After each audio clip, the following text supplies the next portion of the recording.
For some, it was a breaking point. After being barricaded inside one of Hong Kong's universities for days, this group surrendered.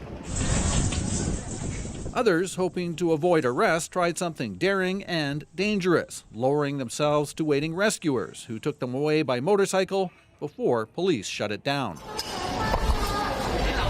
It had been a night of chaos, with police storming the university before backing down. I'm not sure, maybe I will die, I will get arrested today. But anyway, we will try to fight here and don't let the police hit us again.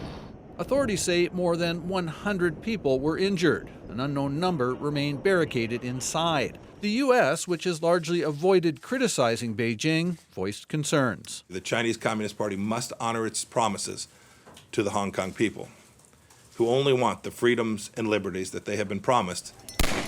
Chinese officials quickly responded, warning against foreign interference in Hong Kong affairs. In Canada, these students from Hong Kong voiced their support for the protesters and worry about friends and relatives. There is violence conducted by certain protesters that I do condemn, but that does not mean I will disregard the entire movement. I think things like freedom and democracy are always worth fighting for.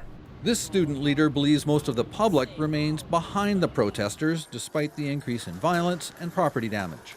Protesters have not been losing public support, but actually gaining more public support in light of the increasing police brutality. We are fearful for the worst. This China expert says it's a critical time and fears escalation. No one has the answer. It is deeply worrisome because no one can see where this is going.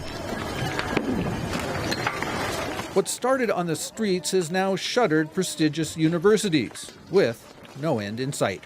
Greg Rasmussen, CBC News, Vancouver.